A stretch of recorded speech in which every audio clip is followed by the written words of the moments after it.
اعوذ باللہ من الشیطان الرجیم بسم اللہ الرحمن الرحیم۔ دوستو، فتح اسلام گروپ کی طرف سے سچا احمدی آپ کی خدمت میں یہ ویڈیو پیش کر رہا ہے۔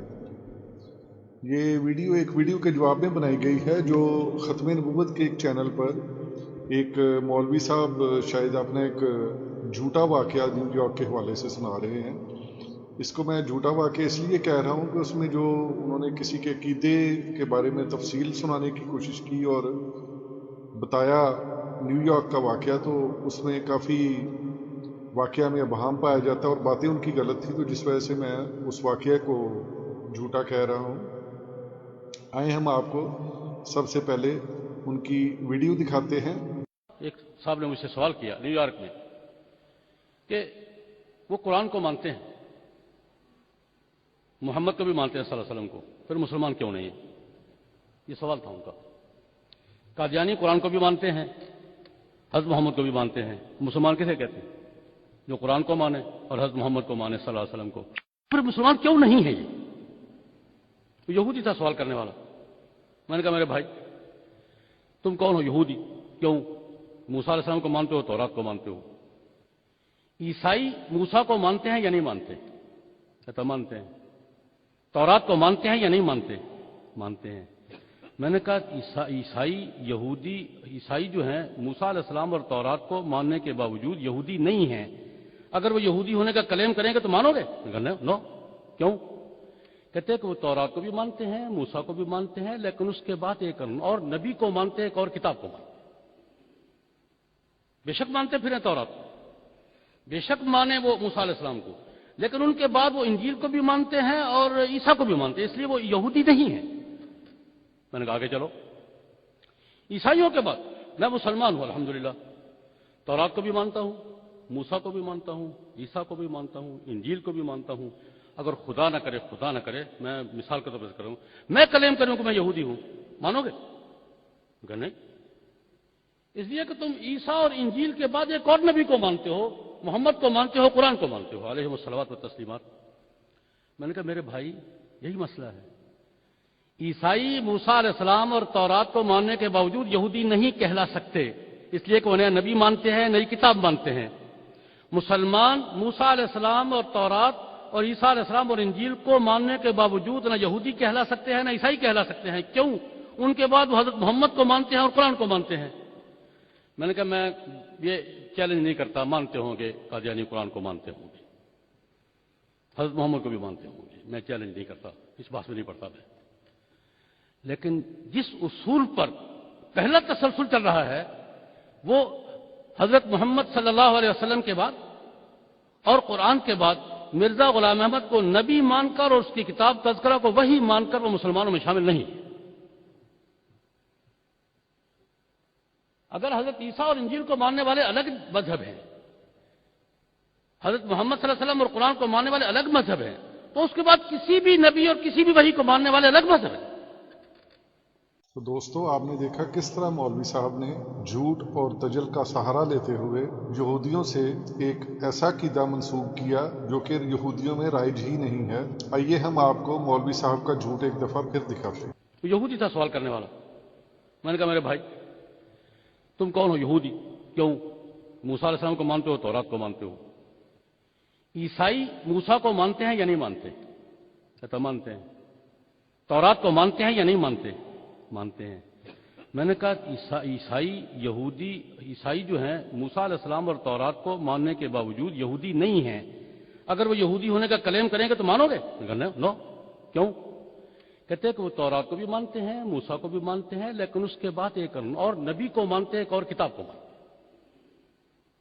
بے شک مانتے پھر ہیں تورات کو، بے شک مانے وہ موسیٰ علیہ السلام کو، لیکن ان کے بعد وہ انجیل کو بھی مانتے ہیں اور عیسیٰ کو بھی مانتے ہیں، اس لیے وہ یہودی نہیں ہیں۔ تو دوستو، آپ نے دیکھا کہ مولوی صاحب نے کس طرح جھوٹ کا سہارا لیتے ہوئے یہودیوں سے ایک ایسا بے بنیاد عقیدہ منسوب کر دیا جو کہ یہودیوں میں پایا ہی نہیں جاتا، اور مولوی صاحب نے یہ فرمایا کہ اس یہودی نے یہ جواب دیا کہ چونکہ عیسائیوں نے حضرت موسیٰ کے بعد ایک ایسا نبی مان لیا جس کے پاس کتاب تھی، لہٰذا کوئی عیسائی یہودی نہیں کہلا سکتا۔ یہاں پر اسے آپ مولوی صاحب کی کا جھوٹ کہیں یا کم علمی کہیں کہ انہوں نے کس طرح ایک جھوٹی بات ایک یہودی سے منسوب کی۔ کون نہیں جانتا کہ حضرت موسیٰ کے بعد ایک نبی حضرت داؤد تشریف لے کر آئے جن کی کتاب زبور تھی، اور اس کے باوجود وہ یہودیوں کے ایک ہر دل عزیز نبی ہیں، اور ان کے بیٹے حضرت سلمان علیہ السلام جن سے منسوب ایک ہیکل سلمانی عمارت ہے جس کا انہوں نے مسجد اقصیٰ کے حوالے سے آج تک ایک جھگڑا کھڑا کیا ہوا ہے، اور وہ وہاں پر اپنا ہیکل سلمانی حضرت سلمان علیہ السلام جو کہ حضرت داؤد علیہ السلام کے بیٹے تھے ان کی محبت میں اس کو دوبارہ تعمیر کرنا چاہتے ہیں۔ تو یہاں سے یہ ثابت ہوا کہ یہودیوں میں یہ عقیدہ ہرگز نہیں پایا جاتا۔ یہ مولوی صاحب نے اپنی طرف سے ایک جھوٹ ان کی طرف منسوب کیا، حالانکہ یہودی حضرت داؤد کو مانتے ہیں جو حضرت موسیٰ کے بعد تشریف لائے، اور ان کی کتاب کا نام زبور ہے۔ تاریخ مذاہب سے دلچسپی رکھنے والا ایک طفل مکتب بھی یہ بات جانتا ہے کہ یہودیوں نے حضرت عیسیٰ کا انکار صرف اس وجہ سے کیا کیونکہ یہودیوں میں ایک عقیدہ پایا جاتا تھا کہ ان کا ایک نبی ایلیا جو رات سمیت آسمان پر چلا گیا تھا اس نے واپس آنا ہے، اور اس کے بعد ایک مسیح آئے گا جو یہودیوں کو آسمانی بادشاہت دلائے گا اور تمام دنیا میں یہودیوں کا راج ہوگا۔ لیکن جب حضرت عیسیٰ علیہ السلام نے یہودیوں کو یہ بات کہی کہ وہ دنیا میں جنگ نہیں کرنے آئے، تو یہودیوں نے اس بات سے انکار کر دیا کہ وہ ان کے مسیح نہیں ہیں، جبکہ اس کے برعکس حضرت عیسیٰ علیہ السلام انجیل متی باب 5 آیت 17 میں یہ فرما رہے ہیں، یہ نہ سمجھو کہ میں توریت یا نبیوں کا رد کرنے آیا ہوں، میں انہیں رد کرنے نہیں بلکہ پورا کرنے آیا ہوں، کیونکہ میں تم سے سچ کہتا ہوں کہ جب تک آسمان اور زمین نابود نہیں ہو جاتے، شریعت کا کوئی چھوٹا سا حرف یا ذرا سا شوشہ تک نہ مٹنے پائے گا جب تک سب کچھ پورا نہ ہو جائے۔ اور اسی بات کی تصدیق قرآن مجید میں سورہ الصاف جو کہ سورت نمبر 61 بنتا ہے، اس کی آیت نمبر 6 میں حضرت عیسیٰ علیہ السلام کے متعلق فرمایا جا رہا ہے، اور جب مریم کے بیٹے عیسیٰ نے کہا، اے میری قوم بنی اسرائیل، میں تم سب کی طرف اللہ کا رسول ہوں، مجھ سے پہلے کی کتاب تورات کی تصدیق کرنے والا ہوں، اور اپنے بعد آنے والے ایک رسول کی تمہیں خوشخبری سنانے والا ہوں جن کا نام احمد ہے۔ پھر جب وہ ان کے پاس کھلی دلیلیں لائے تو کہنے لگے یہ تو کھلا جادو ہے۔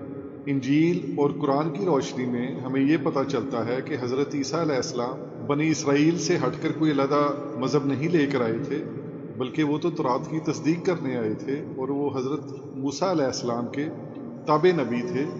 اسی طرح جس طرح حضرت اقدس مسیح موعود علیہ السلام نے فرمایا تھا، وہ کوئی نیا مذہب نہیں لے کے آئے، بلکہ وہ تو حضور صلی اللہ علیہ وسلم کے ایک امتی ہیں، اور وہ حضور صلی اللہ علیہ وسلم کی شریعت میں سے ہی ان کے ذلی طور پر نبی ہیں۔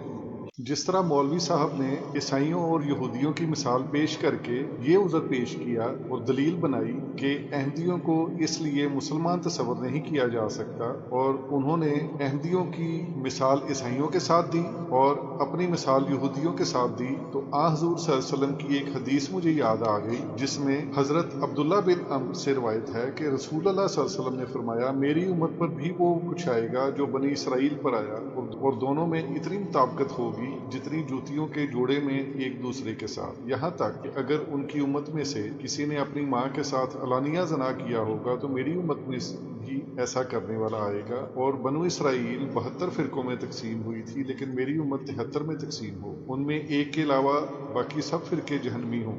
صحابہ کرام رضی اللہ تعالیٰ عنہم نے عرض کیا، یا رسول اللہ، وہ نجات پانے والے کون ہیں؟ آپ صلی اللہ علیہ وسلم نے فرمایا، جو میرے اور میرے صحابہ کے راستے پر چلے۔ تو آپ نے دیکھا کس طرح مولوی صاحب نے وہ عذر پیش کرنے کی کوشش کی جس سے انہوں نے اپنے آپ کو یہودیوں کے ساتھ ملا دیا، اور حضرت صلی اللہ علیہ وسلم کی مثال ان پر 100% فٹ آ گئی۔ جس طرح یہودیوں نے حضرت عیسیٰ کا انکار کیا تھا، اسی طرح انہوں نے ثابت کیا کہ انہوں نے بھی ایک سچے نبی کا انکار کیا ہے، اور امت محمدیہ میں اس آنے والے موعود شخص کو اسی لیے مسیح کا نام دیا گیا تاکہ اس کے ساتھ بھی وہی سلوک ہو جو یہودیوں نے حضرت مسیح علیہ السلام کے ساتھ کیا، تاکہ حضور صلی اللہ علیہ وسلم کی اس حدیث کی صداقت ثابت ہو کہ کس طرح حضور صلی اللہ علیہ وسلم کی امت جو ہے وہ بنی اسرائیل کے نقش قدم پر چلے گی۔ اب میں آپ سے اجازت چاہوں گا، دعاؤں میں یاد رکھیے گا۔ فتح اسلام گروپ سچا احمدی کی طرف سے آپ کو یہ ویڈیو پیش کی گئی۔ جزاکم اللہ۔